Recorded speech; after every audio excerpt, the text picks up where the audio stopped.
है। तो अब नतीजों पर बात करते हैं और खास मेहमान हमारे साथ जुड़ चुके हैं। दूसरी तिमाही के नतीजों पर बात करने के लिए हमारे साथ बैंक ऑफ इंडिया के एमडी और सीईओ रजनीश कर्नाटक जुड़े हैं।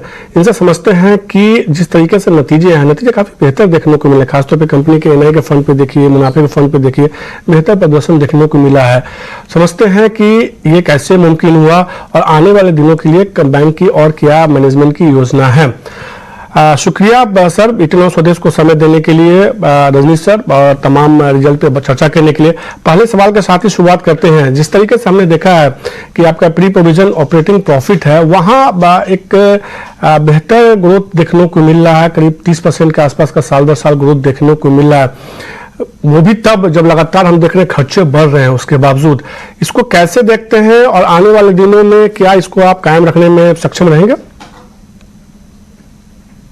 इस क्वार्टर के अगर आप रिजल्ट्स हमारे देखेंगे तो we have given a profit of 1450 crore के आसपास हमने प्रॉफिट दिया है, जो आप सही कह रहे हैं कि पिछले क्वार्टर से थोड़ा कम है।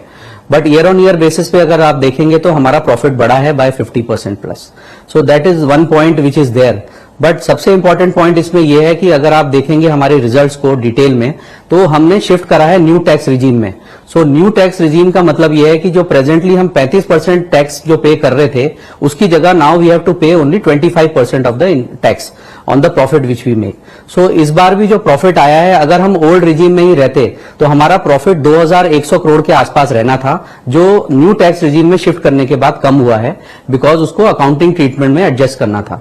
गोइंग फॉरवर्ड दिसंबर और मार्च क्वार्टर ऑनवर्ड्स ये जो हमारा टैक्स है वो 25% पे ही लगेगा। So we are very confident कि जो हमने आप लोगों को गाइडेंस लास्ट टाइम पे दी थी कि 30% से हमारा पीओपी रहेगा, प्री ऑपरेटिव प्रॉफिट रहेगा आफ्टर टैक्स, सो वो गाइडेंस कंटिन्यू करती है and we will maintain that guidance. Rajneesh ji, हमने देखा कि कासा रेशो की बात करें, करंट अकाउंट सेविंग अकाउंट की बात की है तो वो करीब 43% के आसपास का है। और अगर पूरे बैंकिंग इंडस्ट्री की बात की जाए सेक्टर की, तो इसमें कह सकते हैं कि इंडस्ट्री का जो मापदंड है उससे बेहतर है एवरेज के मुकाबले। ये कैसे मुमकिन हो पा रहा है और आने वाले दिनों के लिए क्या आउटलुक है इस पूरे कासा रेशियो को लेकर? जहां तक कासा की बात है, हमारा 43% प्लस पे हमारा कासा है। अमाउंट में अगर मैं बात करूं कि 2,56,000 करोड़ का हमारा कासा है सेविंग एंड करंट अकाउंट। सो बहुत स्ट्रांग फ्रेंचाइज है बैंक ऑफ इंडिया की। अगर हम इंक्रीज ग्रोथ की बात करें इसमें ईयर ऑन ईयर की परसेंटेज टर्म्स में 6% से हमारा कासा बढ़ा था। एब्सोल्यूट नंबर्स में हमारा 14,000 करोड़ से कासा बढ़ा है। फ्रेंचाइज की जहां तक बात हो रही है तो 5,100 हमारी ब्रांचेस हैं, जिसमें काफी सारी semi urban and rural branches हैं। देन वी हैव एटीएम्स और सीआरएम मशीन्स हैं जो 8,000 प्लस हमारी वो मशीन्स हैं। बिजनेस करस्पॉन्डेंट हमारे 18,000 के आसपास हमारे बिजनेस करस्पॉन्डेंट्स हैं। ये सारा जो हमारा फ्रेंचाइज है that helps us improving the CASA. और अगर हमारे आप कस्टमर बेस की बात करें तो 11 करोड़ का हमारा कस्टमर बेस है जहां से हमें कासा आ रहा है। ओवर द लास्ट 3-4 मंथ्स जो हमने किया है, हमने कस्टमर सर्विस काफी इंप्रूव करी है। बहुत सारी चीजें ऑपरेशनल एफिशिएंसी में हमने करी है ताकि कस्टमर सर्विस इंप्रूव हो, नंबर 1।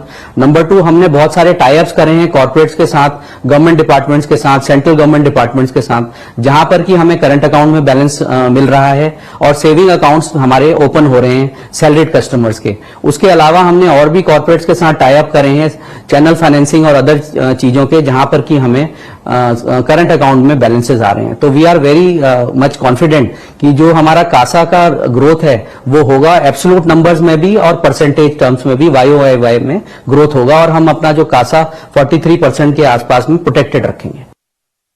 अगला सवाल कह सकते हैं आखिरी सवाल है रजनीश जी, क्योंकि आपको जल्दी जाना है। जो एसेट क्वालिटी है उसमें हम देख रहे हैं कि लगातार जो है सुधार देखने को मिला है, काफी मजबूत है। और अच्छी बात यह है कि आपका जो क्रेडिट कॉस्ट है वो लगातार घट रहा है। इसको कैसे देख रहे हैं और आने वाले दिनों के लिए क्या आउटलुक है इसको लेकर? बिल्कुल सेम ट्रेंड आगे भी कंटिन्यू करेगा। इसके 2 पार्ट हैं, एसएमए और एनपीए। जहां तक एसएमए की बात है, अगर आप 5 करोड़ एंड अबव का हमारा प्रेजेंटेशन में देखेंगे एसएमए, जो जून में हमारा अबव 5 करोड़ का एसएमए बुक था वो 14,000 करोड़ से थोड़ा ज्यादा था, जो अब घट के 5,700 करोड़ आ गया है सितंबर में जिस एसएमए का बुक। तो ये जो significant reduction in SMA book हुआ है हमारा 5 करोड़ से ऊपर में, उसका मेन कारण यही है कि जो हमारे जोनल कलेक्शन सेंटर्स में हमने जो जोनल कलेक्शन सेंटर्स बनाए हैं, जहां पे जोन से हमारा स्टाफ ब्रांचेस में जा रहा है और एसएमए में कलेक्शंस कर रहा है, जिससे कलेक्शन एफिशिएंसी हमारे बैंक की बढ़ी है, नंबर 1। दूसरा, हमने इन स्टाफ को कस्टमर्स के पास भी भेजना शुरू करा है। एसएमए 0, 1 एंड 2 जो कस्टमर्स हैं, वहां पे जाके ये लोग कलेक्शन कर रहे हैं, जिसकी वजह से कलेक्शन एफिशिएंसी वहां पर भी बढ़ रही है।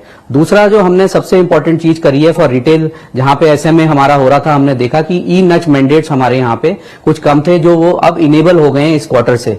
ये ई नच मैंडेट्स इनेबल होने के बाद रिटेल बुक में भी हमारा जो एसएमए नंबर है वो कम हुआ है। जहां तक एनपीए की बात है, आपने देखा ही है कि हमारा ग्रॉस एनपीए सिग्निफिकेंटली कम हुआ है, नेट एनपीए भी सिग्निफिकेंटली कम होकर 1.54% पे आ गया है।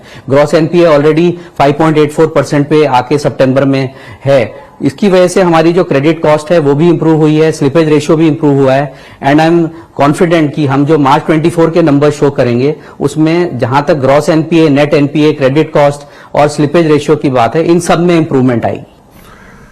तो सीधे तौर पर रणजीत जी ये बताते हुए कि यहाँ से जो है आने वाले दिनों में जो है कंपनी के एसेट क्वालिटी, बैंक के एसेट क्वालिटी में सुधार देखने को मिलेगा और प्रदर्शन में सुधार और आता हुआ दिखेगा। शुक्रिया रजनीश जी समय देने के लिए इंटरनेट सदस्य को, और आने वाले नतीजों के लिए आपको ढेर सारी शुभकामनाएं। मिड कैप मसाला में एक वक्त है ब्रेक का। ब्रेक के बाद विनीत वलिंजकर से हम जानेंगे मिड कैप के महारथी शेयर कौन से हैं। इनफैक्ट वो हमारे साथ जुड़ चुके हैं, इनको थोड़ा इंतजार करना पड़ेगा।